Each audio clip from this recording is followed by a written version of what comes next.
Bonjour, frères et sœurs en Christ. Ceci est mon témoignage.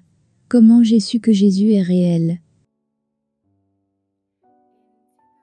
En 2014, j'avais 21 ans. Je suis allée à une soirée. Et à cette soirée, alors que je m'amusais avec mes amis, il y avait ce type qui m'a donné à boire, et je ne savais pas qu'il avait drogué la boisson. Et je l'ai bu. Et quand je suis rentrée dans mon appartement, j'étais très désorientée. Quand je me suis réveillée, le gars était dans mon appartement, mais je ne pouvais pas me lever pour lui dire de partir. Parce que j'étais faible et perdais connaissance. Alors, il m'a agressée sexuellement. Et je suis tombée dans une très grosse dépression. Je pleurais. Je ne me sentais pas bien. Et je savais que je devais rentrer en famille à cause de ce qui m'était arrivé. Alors, 3 à 4 mois plus tard, je suis allée voir mon médecin parce que j'avais raté mes règles. Et le médecin a confirmé que j'étais enceinte. Donc quand le médecin a confirmé ça, j'ai demandé au médecin quelles étaient les dates. Et le médecin a pu me dire quand cela est arrivé, c'était à la même date que cet homme m'avait violée. J'ai donc voulu faire un avortement. Et je voulais juste essayer de me débarrasser de toute la situation. Parce que je ne voulais pas y faire face, ou quoi que ce soit. Et, vous savez, je voulais que tout cela, juste que tout s'en aille. Pour que je puisse continuer ma vie.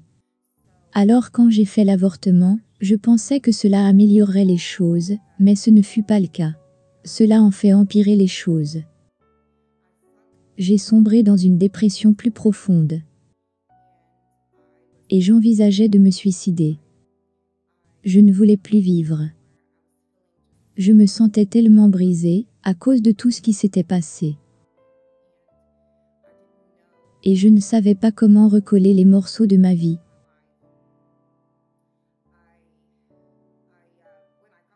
Quand je suis rentrée à la maison, je voulais aller dormir ce soir-là. Et alors que j'essayais de m'endormir, j'entendais la voix d'un bébé qui pleurait.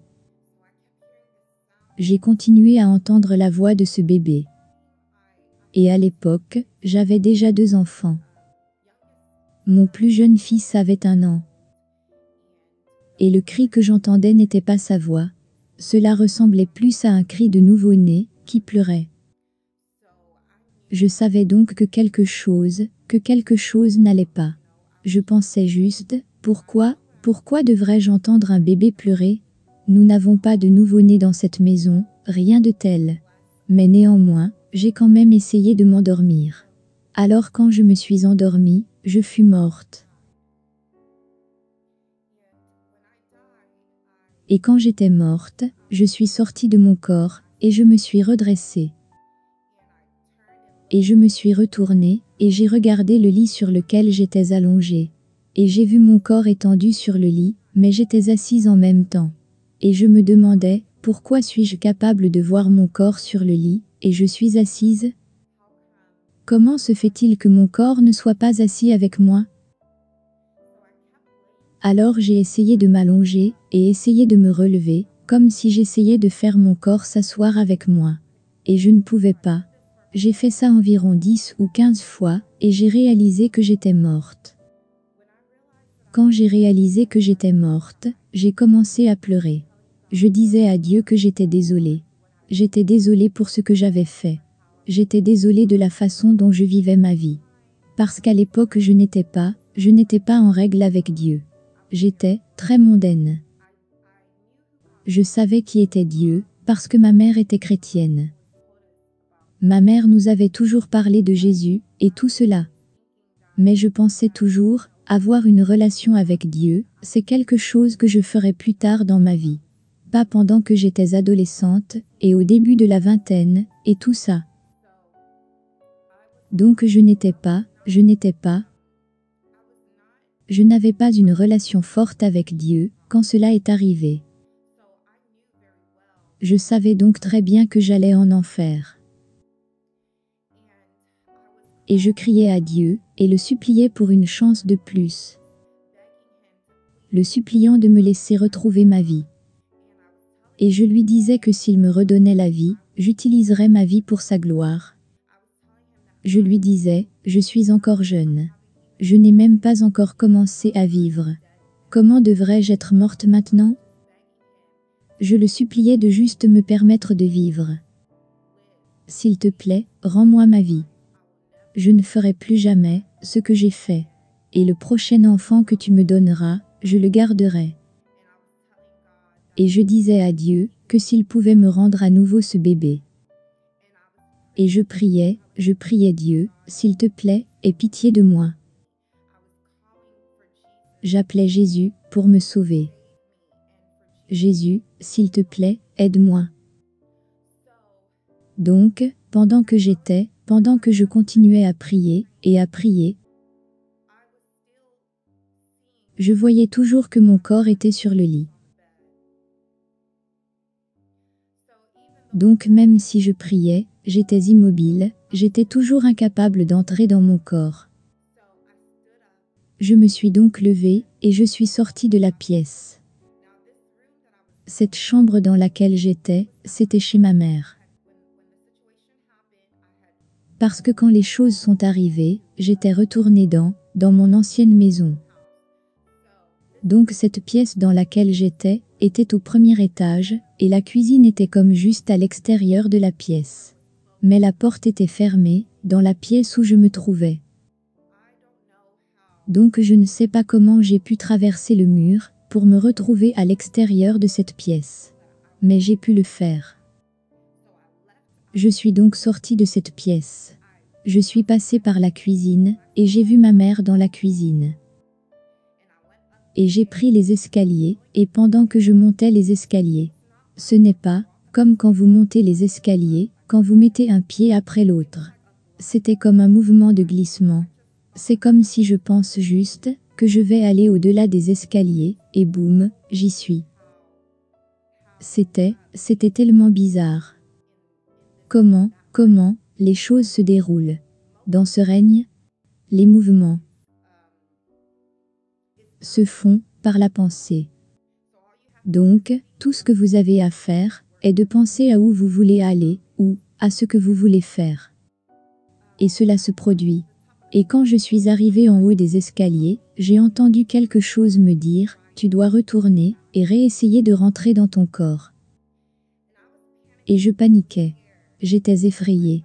Alors j'ai redescendu les escaliers, et puis je suis allée dans la cuisine où se trouvait ma mère. Et je suis allée vers elle, et j'ai commencé à la supplier, et à pleurer. Et je disais, maman, je ne sais pas ce qui se passe. À chaque fois que j'essaie de me remettre dans mon corps, je me réveille à nouveau. Je ne peux pas me faire entrer dans mon corps, et rester dans mon corps, pour que je puisse me relever. Je lui ai dit que je continue d'essayer, et d'essayer, et d'essayer, mais je ne peux pas entrer dans mon corps. Alors ma mère, elle m'a regardé droit dans les yeux, et elle a dit, Amara, va te recoucher dans ton corps. Tu y arriveras. Et je pleurais devant elle, et je lui disais, s'il te plaît, prie Jésus pour que je me réveille, prie Jésus pour que je revienne. Je ne peux pas rentrer. Je ne sais plus quoi faire. Elle m'a dit, va t'allonger dans ton corps. Tu te réveilleras. Je l'ai donc écoutée. Je suis retournée dans cette pièce, je suis passée à travers la porte, qui était fermée, je suis retournée là où était mon corps. Et j'ai essayé une dernière fois de me recoucher dans mon corps. Et je fus capable d'ouvrir mes yeux physiquement. Alors quand j'ai ouvert physiquement les yeux, j'ai commencé à pleurer. Je pleurais parce que je ne pouvais pas croire que Dieu m'ait vraiment donné une autre chance. Je ne pouvais pas croire que je fus vraiment capable de revenir dans ce monde une fois de plus. Je pleurais parce que je savais que ce que j'avais fait était mal. C'était un péché. Et j'ai réalisé que je n'aurais pas dû faire ce que j'ai fait. Et j'étais reconnaissante à Dieu pour une autre chance. Et je disais à Dieu que je fais la promesse d'utiliser ma vie, à partir de maintenant, pour sa gloire. Et je promets d'utiliser ma vie pour le servir. Et je promets de faire ce qu'il m'a ramené sur cette terre à faire. Vous savez, je n'étais plus intéressée par le style de vie que je menais. Donc, après que cela soit arrivé, le lendemain, j'ai commencé à déménager mes affaires. Parce que l'appartement que j'avais commencé à y amener les choses dans cet appartement. Et puis j'avais un ex, avec qui je vivais avant d'emménager dans cet appartement. Je suis allée chez lui, pour récupérer le reste de mes affaires chez lui aussi, pour les amener chez ma mère. Et quand je suis allée là-bas, sur mon chemin de retour, je conduisais dans cette rue, vraiment fréquentée. Donc, alors que je descendais dans cette rue fréquentée, je suis arrivée à un virage, et j'étais sur le point de faire un virage, après que le feu fut rouge. Et alors que mon feu de virage était rouge, j'ai remarqué qu'il y avait un homme au coin de la rue. Cet homme tenait une pancarte, et la pancarte disait « Chrétien affamé ». Alors je pensais, oh, eh bien, peut-être qu'il est chrétien, et qu'il a faim. Il a besoin de nourriture. Alors je suis allée dans mon sac à main, et j'ai pris toutes les monnaies que j'avais, qui s'élevaient à environ 98 centimes environ. Et j'allais lui donner. J'ai baissé ma vitre pour lui donner ce que j'avais. Et il a commencé à me parler. Alors j'ai commencé à remarquer les yeux de cet homme. Ses yeux étaient d'une couleur miel doré. Je n'ai jamais vu des yeux comme les siens ici sur cette terre. Et ses yeux étaient marrons, mais c'était comme une couleur de miel doré. Et pendant qu'il me parlait, il y avait tellement de compassion venant de lui dans ses yeux. Il y avait tellement d'amour dans ses yeux. Et cet homme me parlait comme si j'étais son ami. Il ne me parlait pas comme s'il ne savait pas qui j'étais. Il me parlait juste comme si j'étais quelqu'un qu'il connaissait. Il était très familier avec moi dans la conversation. Et pendant que je lui parlais, c'était comme si tous mes problèmes avaient disparu. Je ne pouvais pas me souvenir de toutes les mauvaises choses que je traversais à l'époque. Je ne pouvais pas me souvenir de toute la situation qui me stressait. C'était comme s'il avait effacé toutes mes peurs. Il a effacé tout mon fardeau. Et tout ce qui me faisait mal, et me faisait me sentir brisée. C'était parti. J'ai ressenti tellement de paix, rien qu'en parlant à cet homme.